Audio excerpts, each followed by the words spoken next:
स्वागत है आप सभी का हमारे आज के इस वीडियो में। जितने भी हमारे प्रगणक साथी और सुपरवाइजर साथी हैं जिनको मकान सूचीकरण में नजरी नक्शा तैयार करना है, उन सभी के लिए आज का जो वीडियो है वो बहुत ही महत्वपूर्ण होने वाला है। नजरी नक्शा बनाते समय कौन से ऐसे बिंदु हैं जिनके बारे में हमें जानकारी होनी चाहिए और किन किन चीज़ों को ध्यान में रख कर के हमें नजरी नक्शा तैयार करना है, जिससे कि हमारा नजरी नक्शा एकदम सही तरीके से तैयार हो और हमारा जो मकान सूचीकरण का काम है वो बहुत आसान हो जाए। पर जैसा कि आप देख रहे हैं, ये हमारे नजरी नक्शे का नमूना है, जिसके माध्यम से आज हम ये समझने का प्रयास कर रहे हैं कि हमें नजरी नक्शा बनाते समय किन किन बिंदुओं का विशेष ध्यान रखना है। तो सबसे पहला बिंदु आप देख रहे हैं, यहाँ राज्य, संघ और राज्य क्षेत्र का नाम हमें लिखना है। ये हमें हमारे लेटर है और साथ ही साथ हमारा आईडी उस पर हमारे लिए ये दिया रहेगा। हमें यहाँ राज्य और संघ क्षेत्र का नाम लिखना है, साथ ही साथ उसकी कोड संख्या भी दर्ज करनी है। इसके बाद आ रहा है जिले का नाम। जिले के नाम हमें यहाँ लिखना है, जो भी जिला आपको आवंटित है या जिस जिले में आप प्रगणक का कार्य कर रहे हैं, और साथ ही साथ उसकी कोड संख्या जो यहाँ आपको भरनी भी है। और ये सारे जितने भी कोड हैं ये आपके नियुक्ति लेटर पर और साथ ही साथ आपका जो आईडी बना होगा उस पर ये अंकन रहेगा, हम उससे देख करके ये भरेंगे। इसमें अब हमारे लिए लिखना है तहसील, तालुक, पुलिस थाना या विकास खंड या सर्कल, मंडल आदि जो भी आवंटित आपको है वो लिखना है और उसकी कोड संख्या आपको आवंटित होगी वो आपको यहाँ डालनी है। नगर और गांव का नाम लिखना है। जिस भी नगर या गांव में आप प्रगणक हैं, जहां का आप मकान सूचीकरण कर रहे हैं, वहां का आपका नाम डालना है और वहां की कोड संख्या आपको आवंटित होगी, HLB नंबर जिसको हम लोग बोलते हैं, वो आपके लिए यहाँ डालना है। साथ ही वार्ड कोड संख्या, ध्यान रखिए ये केवल नगर के लिए है, तो जो भी प्रगणक साथी नगर में मकान सूचीकरण का काम कर रहे हैं उनके लिए होगा, तो उनकी जो भी वार्ड संख्या होगी वो हम यहाँ पर दर्ज करेंगे और इनको हमें बॉक्स में भी भरना है। अब मकान सूचीकरण ब्लॉक संख्या, गणना ब्लॉक और उप ब्लॉक संख्या। तो ये मकान सूचीकरण गणना ब्लॉक, अगर कोई ब्लॉक संख्या आवंटित है तो वो आपको यहाँ पर भरना है। तो ये सारी चीज़ें हमारे लिए कहाँ पर मिलेंगी? हमारी नियुक्ति लेटर में, और साथ ही साथ हमारा जो आईडी विभाग की तरफ से जनगणना करने के लिए जो आईडी जारी हुआ है उस पर ये सारी चीज़ों का अंकन होगा, जहाँ से देख करके ये आप सारी चीज़ें भर पाएंगे। इसके बाद एक टिप्पणी आप देख रहे हैं, यहाँ संकेत दिया है ब्लॉक की सीमा।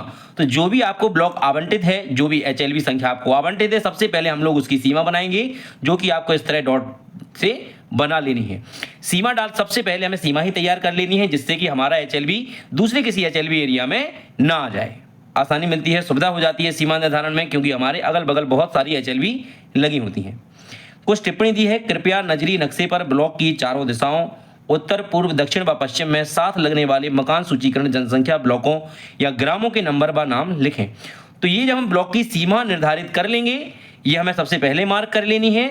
उसके बाद हमारे उत्तर में, पूर्व में, दक्षिण और पश्चिम में जो भी हमारे HLB और अन्य लोगों को आवंटित हैं, HLB संख्याएं हैं, हमें उनको दर्ज कर लेना है कि हमारे उत्तर में कौन सी HLB लग रही है, पूर्व में कौन सी HLB संख्या आ रही है, दक्षिण में और पश्चिम में कौन कौन सी HLB संख्याएं आ रही हैं। तो ये सारी चीज़ें हमारे साथ, हमारा जो मानचित्र हमें दिया जाएगा हमारे HLO ऐप पर शो होगा, और साथ ही साथ नियुक्ति लेटर के साथ में भी हमें दिया जाएगा। उसमें से देख करके, और जब हम मकान सूचीकरण और अपना नजरी नक्शा तैयार करने के लिए गांव में विजिट करने के लिए जाते हैं, अपनी HLB को विजिट करते हैं, उस विजिट के दौरान भी आपको आपकी HLB से साथ लगी हुई HLB की जानकारी मिल जाएगी। अब आते हैं कि हमारे लिए, अगर हमने हमारी बाउंड्री एक बार निर्धारित कर ली है, ब्लॉक की सीमा निर्धारित कर ली है, तब हम आगे कैसे मकान सूचीकरण में आगे की प्रक्रिया करेंगे। अब यहां आप देख रहे हैं पक्का भवन नंबर सहित। तो सबसे पहले जब हम हमारे HLB में विजिट के लिए जाएंगे, उस दौरान आपको बहुत सारे पक्के भवन मिलेंगे और बहुत सारे ऐसे भी भवन मिलेंगे जो कच्चे होंगे। मतलब पक्के भवन से यहाँ पर आशा है कि हमारे जो भी भवन सीमेंट से, पक्की ईंटों से, साथ में लेंटर डला हुआ है, बने हुए हैं, वो सारे पक्के भवन हैं। और कच्चे भवन जो कि कच्ची दीवारें हैं, दीवारों में कच्ची सामग्री प्रयुक्त हुई है, मिट्टी, चूना आदि, और साथ ही साथ उन पर छप्पर है या अन्य किसी तरह की मतलब ऊपर छत की व्यवस्था है, पक्का लेंटर नहीं है या पत्थर नहीं रखे हुए हैं, तो वो हमारे कच्चे भवन में आएंगे। अब जब हम पक्का और कच्चा भवन की स्थिति में जानेंगे तो हमें दो तरह के आवास मिलेंगे। पहला होगा निवासीय। निवासीय से मतलब है कि जहां लोग निवास कर रहे होंगे। तो निवासी की स्थिति में स्पष्ट है हमें चौकोर बॉक्स बनाना है। साथ ही साथ अगर गैर निवासी होगा, मतलब वहां कोई नहीं रह रहा है और वो पक्का भवन है, तो हमें ये चौकोर बॉक्स बना करके और उनमें लाइन मार्क कर देनी है, जिससे हमें जनगणना के समय इसको चिन्हित करने में आसानी रहे। अभी कच्चे भवन की स्थिति में भी ऐसा ही कि अगर आपको कच्चा भवन है उसमें भी दो ही स्थितियां होंगी। कच्चे भवन को हमें त्रिकोण से मार्क करना है, जैसे हम पक्के भवन को वर्ग से या एक बॉक्स से मार्क कर रहे थे, इसी तरह हमें त्रिकोण से कच्चे भवन को मार्क करना है। अगर वो निवासीय है, कोई परिवार या कोई व्यक्ति या कोई निवास करता है, तो हमें उसको त्रिकोण देना है और साथ ही साथ भवन संख्यांकन करनी है। गैर निवासी की स्थिति में त्रिकोण दे करके और उसे लाइन मार्क हमें कर देना है। तो ये दो तरह के भवन हमें देखने को मिलेंगे और उन दो तरह के भवनों की इस तरह से स्थिति स्पष्ट है। अब आती है अगर पक्की सड़क हमारी एचएलबी में जहां जहां पक्की सड़कें हैं उनको हमें दोनों तरफ लाइन से मार्क करना है। ये लाइन बीच में कटी हुई नहीं है, इसका आशय है कि ये हमारी पक्की सड़क की पहचान है। कच्ची सड़क होगी तो हमें दोनों तरफ डॉट मार्क करना है, थोड़ी थोड़ी लाइन कट करके देखिए आप हम लोग डालते जा रहे हैं, ये हमारी कच्ची सड़क की पहचान होगी। अगर कोई पगडंडी दी गई है, सड़क नहीं है, गांव में मेड़े वगैरह होती हैं घर निवास तक पहुंचने के लिए, उस स्थिति में हमें पगडंडी के लिए ये सिंगल डॉट लाइन मार्क करनी है। अगर हमारी एचएलबी में कोई रेलवे लाइन निकली हुई है तो ये पहचान हमारी एचएलबी की भी हो जाती है कि रेलवे लाइन की इस तरफ है या उस तरफ। तो हम रेलवे लाइन को मार्क करते समय रेलवे लाइन के लिए एक सीधी लाइन खींच करके और कुछ आड़ी लाइनें जिससे हमारा रेलवे ट्रैक प्रदर्शित होगा। यदि हमारी एचएलबी में नदी निकली हुई है तो नदी को इस तरह से अंकन करना है, ये नदी का हमारा एक चिन्ह दिया हुआ है। नहर अगर निकली हुई है तो नहरों को हमें इस तरह से मार्किंग करना है। आप देख रहे होंगे कि ये नहर और हमारी रोड की स्थिति लगभग एक जैसी, लेकिन नहरों में कई जगह उनसे सब नहर निकली होती हैं, तो बहुत सी चीज़ें हमें वहाँ पर लाइन मार्क करने के बाद में लिख देनी है। तालाब की स्थिति में अगर हमारे एचएलबी एरिया में कोई तालाब है तो ये हमारे उस एचएलबी का पहचान है। हम उसको तालाब मार्क करके और इसमें डॉट डॉट कर देंगे, हमें नजर आएगा कि ये तालाब है और इसमें कुछ पानी, मतलब ये एक आकृति इसके अंदर पानी भरा हुआ है, मतलब ये तालाब है। अब हम जब हमारी एचएलबी को विजिट करेंगे तो नजरी नक्शा तैयार करते समय हमें कुआं, नल और हैंडपंप इनको भी अंकन उनके विशेष चिन्ह से करना है। कुएं का चिन्ह देखिए ये दिया हुआ है, एक गोल सर्कल करके और बीच में काला डॉट हम बड़ा सा बना देंगे तो ये हमारे कुएं की पहचान होगी। अगर नल वहाँ लगा हुआ है तो हम टैप नल बनाएंगे और अगर हैंडपंप लगा हुआ है तो हैंडपंप का ये मार्क बनाएंगे। तो ये आसपास के परिवेश को, आसपास की स्थिति को, हमारे लैंडमार्क को पहचानने में मदद करेंगे। साथ ही जब हम आगे विजिट करते हैं तो हमें हमारी एचएलबी में मंदिर, मस्जिद, चर्च, गुरुद्वारा इत्यादि ये धार्मिक स्थल भी देखने को मिल जाएंगे। इन धार्मिक स्थलों को ये विशेष चिन्ह दिए हुए हैं कि अगर मंदिर मिलता है तो हम इस तरह से मार्क करेंगे, मस्जिद मिल रही है, चर्च मिल रहा है, गुरुद्वारा मिल रहा है तो इसके अलग अलग निशान या पहचान चिन्ह दिए हैं। हम इनको मार्क करते हुए ही आगे बढ़ेंगे और अपनी एचएलबी में शामिल जरूर करेंगे। आप जब अपनी एचएलबी तैयार कर रहे होंगे, नजरी नक्शा बनाएंगे तो कई सारे आपको और भवन भी मिलेंगे, जैसे कि स्कूल हुआ, औषधालय हुआ, पंचायत घर, डाकघर आदि और भी इत्यादि अन्य भवन जो हमारे ग्रामीण क्षेत्रों में, शहरी क्षेत्रों में या हमारी एचएलबी में मिले।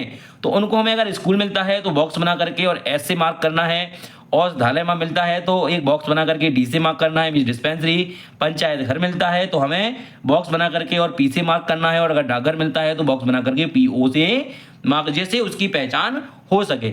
अब आप देखेंगे इसमें टिप्पणी करके दिया हुआ है, कृपया ब्लॉक में मुख्य सड़कों, गलियों और मोहल्लों आदि के नाम लिखें। मंदिर, स्कूल, औषधालय, डाकघर जैसी संस्थाओं के भी नाम लिखें। तो हमें हमारे एचएलबी में जब हम जहाँ विजिट को जाएंगे, अलग अलग गलियों की, आप चाहे ग्रामीण क्षेत्रों में हो चाहे शहरी क्षेत्रों में, गलियों के, मोहल्लों के नाम होते हैं। अगर हम वो नाम भी डाल देते हैं तो इससे हमारी एचएलबी को, हमारे नजरी नक्शे को अच्छी पहचान मिल जाती है, हमें आगे काम करने में सहूलियत मिलती है और हमारा नजरी नक्शा एज इट इज़ वैसा ही तैयार हो जाता है जैसा कि हमारी वास्तविक स्थिति है। तो अगर ये सारी चीज़ें हमें मिल रही हैं, मतलब कि अगर हमें उन्हें मार्क करना है जिससे हमारी एचएलबी की पहचान हो सके, कृपया उस दिशा को तीर के चिन्ह से दिखाएं जिस ओर से ब्लॉक में नंबर दिए गए हैं। तो आपको स्पष्ट निर्देश दिया गया है और आगे भी पहले भी हम लोगों ने समझा है कि हमें हमारा जो काम है, नजरी नक्शा जो तैयार करना है और मकान सूचीकरण में जो भवन नंबर देने का जो काम की शुरुआत करनी है वो उत्तर पश्चिमी कोने से करनी है और जो उत्तर की दिशा होती है वो हमेशा हमारे मैप में ऊपर की तरफ होगी। देखिए हम लोग देखते हैं, जैसे कि ये मैप का ऊपरी हिस्सा है और ये हमारी उत्तर दिशा है।